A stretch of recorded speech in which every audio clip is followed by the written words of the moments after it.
عراقی صحافی کے جوتے کی تقلید میں انتظار حسین۔ ابھی ہفتہ ڈیڑھ پہلے یار لوگ انگشت بداندوں تھے کہ ہمارے ٹی وی چینل سیاسی بحثوں کے پروگراموں کے واسطے سے کس قسم کی تہذیب کو یا بد تہذیب کو فروغ دے رہے ہیں۔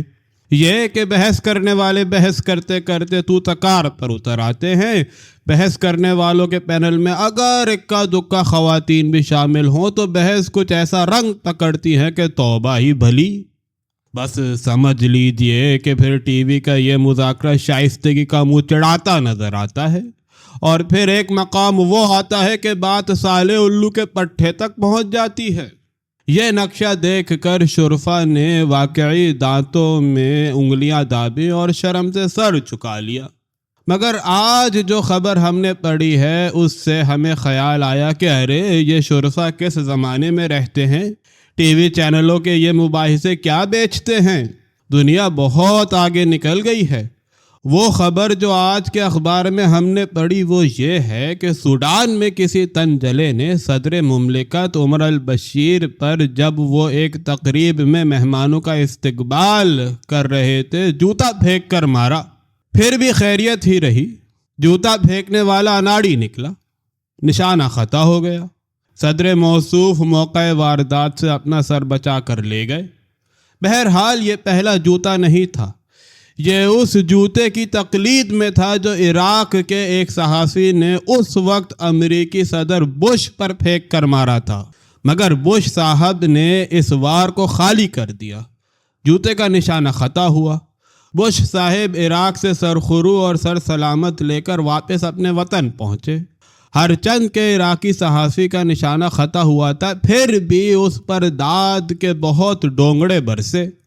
قریب و دور کے سب لوگ خوش تھے کہ جیسے کو تیسا، بس وہاں سے یہ رسم چل پڑی۔ مختلف ملکوں میں مختلف صحافیوں نے پریس کانفرنسوں میں اس ہتھیار کو آزمایا، مگر عجب بات ہے کہ تب سے اب تک جتنے صحافیوں اور منچلوں نے اس ہتھیار کو آزمایا ہے ان کا نشانہ خطا ہوا۔ اس پر ان جوتا پھینکنے والے غسیارے صحافیوں سے یہ کہنے کو جی چاہتا ہے کہ کیسے تیر انداز ہو، سیدھا تو کر لو تیر کو۔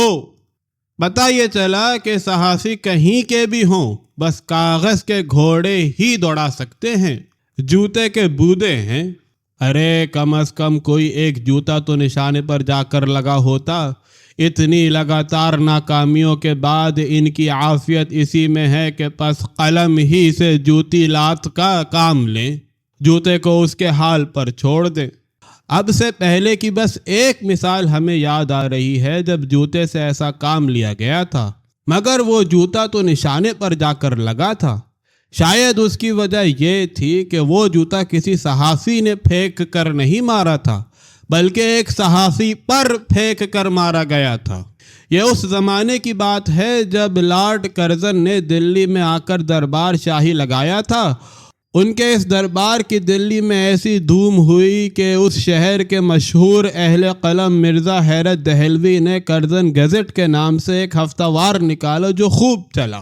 اکبر الہ آبادی نے غلط کہا کہ بوٹ ڈاسن نے بنایا ہم نے ایک مضمون لکھا، شہر میں مضمون نہ پھیلو اور جوتا چل گیا۔ مرزا حیرت کا مضمون بشکل کرزن گزٹ خوب چلا۔ مرزا حیرت نے اپنے قلم سے وہی کام لیا اور کامیابی سے کام لیا جو عراقی جوتے سے کام لینا چاہتا تھا اور ناکام رہا۔